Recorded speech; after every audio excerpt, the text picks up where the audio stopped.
I loved it. That whole theater scene when he's sitting there hypnotized, you see him like, you know, floating above the auditorium, and he's like, "There's somebody else here in the wall." So still well black. I love that scene, dude. Oh and then, god, the nastiest fucking part. You know what I'm talking about? Yep. You know what I'm talking about? Pull it down. Fucking that fingernails. Like, I was like, ah! And they do it like 3 times. And oh god, go to happy places. By the 3rd time they did it, I looked around. I could just hear it. It was like, ah! I fast forwarded that part. Well, it's the part where her fingernail, like, it's like a quick visual of her fingers like graping the thing, and her fingernail goes.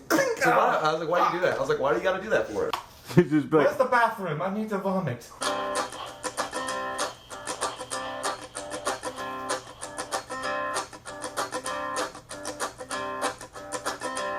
There's a man going round taking names, and he decides who to free and who to blame. Everybody won't be treated all the same. There'll be a golden ladder reaching down when the man comes around. guys, welcome back to Rewatch the Movie. I'm Mike, he's Jay, this is Stan. Stop it! And we're reviewing Stir of Echoes for Haunted House Week, on Haunted House Month, on Halloween Horror Month, on Big goal, Halloween right? Never Ends Month. We're doing Halloween reviews as much as possible. It's going to be every single day, one video, but now we're doing 3 videos someday, none the next day. We're just putting up a shitload of Halloween videos because we got backtracked. But that's okay. Crazy. That's okay. Shit happens. You know, we have fucking lives. No, we don't. We live inside the camera.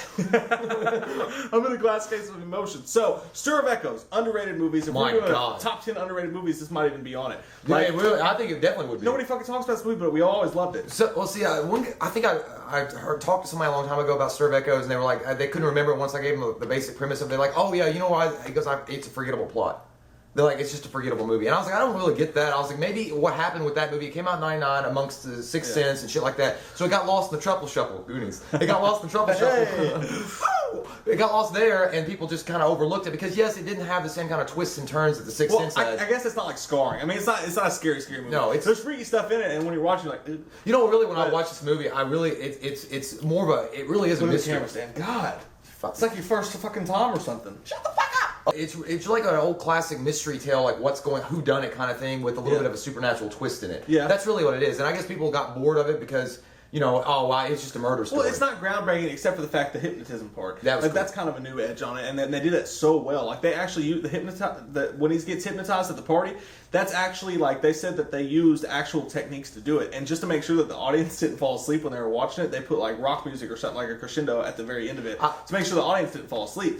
But the thing about this movie is, other than that, I mean, it's not groundbreaking. It's not like one of the scariest movies of all time. No, but the scenes that they use that creep shit in it worked fucking well. Yeah, and it's an easy movie to watch because the actors are good in it. The actors are enjoyable. Kevin Bacon's in it, which it's kind of like Ethan Hawke in Sinister. When you get a big name actor to do a horror type movie, and we're not going to talk about Hollow Man. We're just not going to talk about that. But when you get a big name actor to do a horror movie, it makes it that much more interesting. It's just cool to see. And like Brad Pitt, World War Z, I don't think would have been a good movie at all without Brad Pitt. He just made it more interesting. Well, Kevin Bacon does. I think he did a superb job with this. I mean, that's why. I mean, without him, it wouldn't have been able. You wouldn't have been as interested in the story. I don't think. I mean, the story was good, but without Kevin Bacon, it just wouldn't have made sense. And he played it so well. He was badass in this. He had that Philadelphia accent. Yeah. And he was just like, I talk shut the fucking. He was kind of a dick, but you loved it. Yeah, like when he first gets there, and her sister, who's annoying as fuck. Yeah. Like just her face alone is annoying. I'm not trying to be mean or anything, but it kind of is, and just the She's way like she a is. Mickey Mouse Yeah, like when he runs in the house and he was like, fucking fix this now. My life's falling to shambles. And she's like, I just smoked a big joint. You're gonna have to give me a second. blowing my mind. I'd be like, bitch.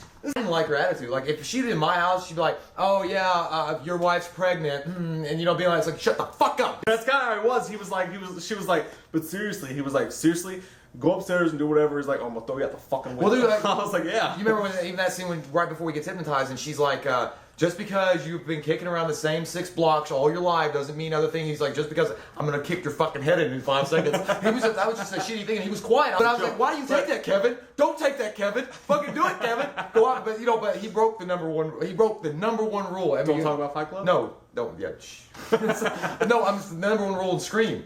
When he fucking leans forward, he's like, what's the worst that could happen? I was like, you fucking idiot. And the girl in this, the makeup effects and the special effects they used to show that supernatural ghost thing up Yeah. worked really awesome. Yeah, That's yeah. why I keep going back to that, because that it disturbed me. The images in that, like how she was like sitting on the couch, she's like, you can hear me, can't you? I'm like, Yeah. oh! I was like, no. I told Mike, I was like, I would swear to God that if I would see a ghost, I would do everything in my power not to acknowledge it, so it couldn't see me or it wouldn't know I'm looking at it. So if it was sitting right there, I would just go, oh yeah. So I gotta fix that fucking ceiling. And it would be like staring at me. I was like, I don't want to see you. Yeah, well, it was cool what they did with this though, because they kind of had a sixth sense sort of feel. Like him and his kid both had this extra like sensibilities. Yeah.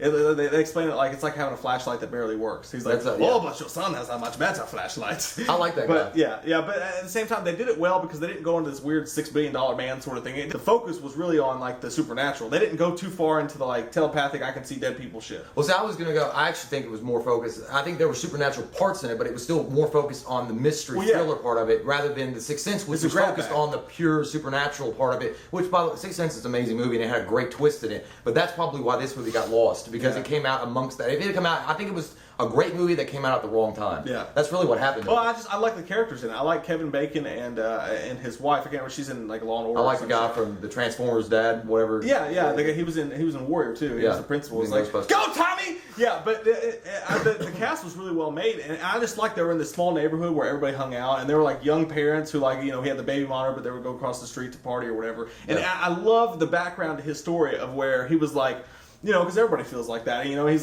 like, I guess I'll just say hell with the band or whatever. And she's like, oh, I'm sorry, I didn't even think about it when she becomes pregnant. And then he's like, I promise. That one scene was really good. He was like, I promise I'm going to be something more. Well, he said, I don't want to be. I never thought I'd be ordinary. Yeah, and just the acting in that scene where he's like, it was funny because he was like, ordinary.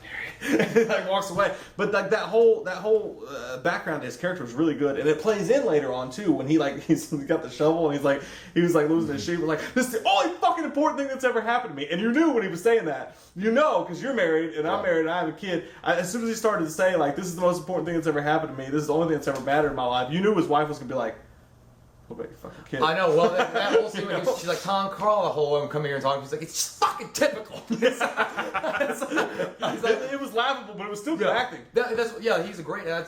He's not an underrated actor, I don't think, but I don't think he thinks he gets nearly as much credit as he deserves. I mean, he did a movie called The Woodsman, which is nobody heard of, and that was an amazing fucking acting I didn't performance. see that one, but I mean, I liked him in the following. Like, I wish he was in more stuff now because he's just a cool guy. Like, he's just got a cool. The only thing I guess the only thing I had an issue with, it just seemed like he really took it he took it in stride pretty quick. After he sees Dick and he sees the girl in the theater that's telling him to, shaking him and shit, he's like, I got a dick. I got a fucking dick. Anywhere I can. And then, I would have been pissed off at the ghost, because if you're in the wall the entire time, thank you for letting me fuck up my floor. I was doing the same thing. The whole time when he found it, I was like, you just wrecked your whole fucking he was like, he went to Lowe's and got a big lumberjack fucking, whatever they call it, drill bit. I like when he's doing it too. He's like, ah! The guy walks across, he's like, it's a rented house.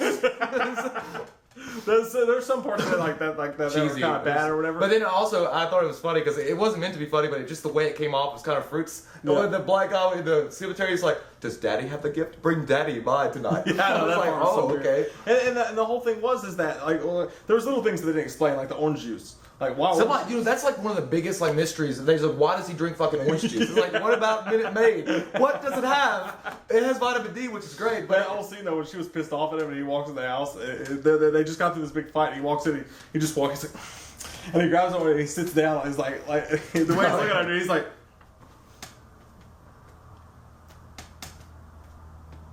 He just kept doing shit. He was like, "You gonna drink yours?" And it was like you said earlier, it was like his way of apologizing. He was like, "I poured you some orange juice, bitch." I hate that shit when you have to apologize to your wife or girlfriend after you've done something really bad, and you're like, "I'm sorry, okay, I know I was wrong," and then they don't say anything. They just sit there and give you the sign, and you're like, "I'm not sorry." That's what he says. That's what he says, and he's just like, "Fuck it," and then you just want to say, "He's like, well, you're ugly still." You just get pissed off. You're like, "But I can't do anything. Just fucking typical." What about the scene where it's the same thing in Amityville Horror? We asked the question, "Would you finish?" What is it with these scenes where they're having sex? That scene, I probably could not have finished. Not having those flashes, because he said he felt like he was dying. Yeah, but the other one would have been worse, because in Amityville Horror, he's having sex and she's on top of him. And granted, she's probably a little bit hotter, even though I like the girl in this one too. The dead girl's like hanging there. This one was just like quick snaps, but the fucking finger thing would have got me too. But he was just like, he powered through Warren Ryan Reynolds. You gotta give him more credit. He gets a little bit more of a man card, because even when he's seeing shit, she's like, "You want to stop?" He's like, "No." He's like, "I'm gonna power through." Well, the thing is also his wife also does another wife thingy when he was like, "I saw a girl the other night. It was a ghost." He's not talking about his hallucination. It's a ghost or something. She's like, "Did you fuck her?" Oh. Are you serious? No, I just saw a ghost, bitch. And she's like, did you fuck? That's all you wanted to focus on. That's it. That's all you want to focus on. But yeah, so that, you know, like a little hiccups here and there, but overall the story was amazing. And the acting was great. Hiccups. That was a hiccup cough. Hiccups. Hiccups. Cupcakes. Shooting from the hip. Yeah, boy, shoot to kill. I'm trying to think if there was something else. There was something about the whole thing with him just taking Australia we talked about. Like that kind of got on my nerves a little bit. And then there was something else. There was something really small that it wasn't the minute making. Let me go back to that really quick because there's if you go over like a lot of message boards about this movie, that's always comes up like what's the deal with the orange juice? And the only thing I could think of it was maybe the orange juice was really insignificant. I think he was just really because every time he would have these flashes or these experiences, he would be dehydrated. So that made sense because, you know, it would be like your body's way of telling you this is really taxing on your body. But maybe the orange juice was just high in vitamin D and he needed it. I don't know. He was getting a cold. Yeah, I know. And man, somebody actually said on one of those on message boards, like well, he was drinking, the first time he had one of these experiences, he drank orange juice. So from then on, he always drank orange juice. No, that's not true, though. The first time he went straight to the beer and got a beer. I know. Well, then I guess. Got a beer. Oh, that. Oh, yeah. I don't know. I don't know. Didn't he come down? No, he came downstairs the first time. The first real flash he had, not after he was hypnoptized. The first real flash he had when he was having sex. Yeah. He comes downstairs and he drinks like a bunch of orange juice. Okay, well, maybe that's it. I mean, orange juice is very refreshing. I like it. You like it pulpy? I have to drink low acid because I have acid. I hate it. It's just it fucks my tongue And up. I like to chug it because it's so good. But I'm going to give Stuart Echoes an 8.0. I enjoyed the hell out of this movie. I think it's underrated as shit. Kevin Bacon's fun. This movie's not a mainstay. It's not like a horror like staple or anything like that. But like Liar Liar in comedies. Liar Liar is a movie I could watch any day of the week. It just never gets old. And as far as a horror movie goes, I could watch this. It's such an easy movie to watch and it's entertaining. So it's like that for me. So 8.0. I'm going to go with an 8.0 as well. I think it's a great movie. And you're right. It's one of the more underrated movies I've ever seen. And like it came out in the wrong time. A great movie, wrong time, wrong place. Son of a bitch, it makes me wish I was alive. It really does.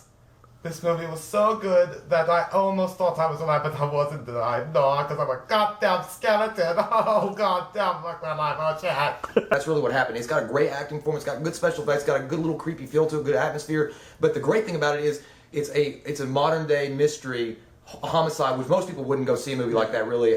But it's got a little bit of a touch, a little dash of Mr. It does go a little bit too much James Patterson at the end there. Sometimes. We got the two kids. He's like, come in here and make out with me. Well, the only thing and it's like, you put plastic on her face, smart move, dude. And like 2 seconds later, he's like, I don't even care. Yeah, but I didn't even get the ending. I got the ending when they resolved it, yeah. But then the little boy is like driving, and then you hear all these voices, and he like puts his hands over his ears. So it's like it acts like it's going to set it up for a sequel with the little boy being the focus of it. And did Kevin Bacon lose his gift? Is it gone now? Yeah. You know, they didn't even explain that. It was funny how he told that bitch. He's like, when you were kicking around in my head with your clumsy feet, did you do something? And he's like, did you leave a suggestion? She's like, no, it was a small one anyway. So what the fuck did you do, bitch? I know, she got my. That would piss me off. She was good though in a role. Yeah, it was great. That's what I'm saying. You hated her because she was good in the role. Yeah.